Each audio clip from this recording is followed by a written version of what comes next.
അധ്യായം 6 8 മുതൽ 13 വരെയുള്ള വാക്യങ്ങൾ. നിരന്തര ദഹനബലി. കർത്താവ് മോശയോട് അരുളി ചെയ്തു, അഹ്റോനോടും അവൻ്റെ പുത്രന്മാരോടും ഇപ്രകാരം കൽപ്പിക്കുക. ദഹനബലിക്കുള്ള നിയമം ഇതാണ്.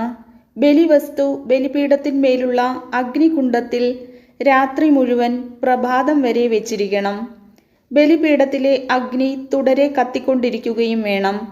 പുരോഹിതൻ ചണം കൊണ്ടുള്ള വസ്ത്രവും കാൽച്ചട്ടയും ധരിക്കണം.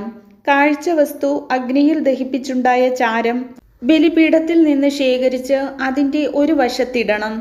അതിനുശേഷം വസ്ത്രം മാറി വേറെ വസ്ത്രം ധരിച്ച് ചാരം പാളയത്തിനു വെളിയിൽ ശുചിയായ സ്ഥലത്തേക്ക് കൊണ്ടുപോകണം.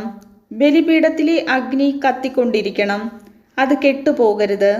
ദിവസവും രാവിലെ പുരോഹിതൻ അതിൽ വിറകടുക്കുകയും അതിന്മേൽ ദഹനബലി വസ്തു ക്രമത്തിൽ നിരത്തുകയും സമാധാന ബലിക്കായുള്ള മേധസ്സ് ദഹിപ്പിക്കുകയും വേണം.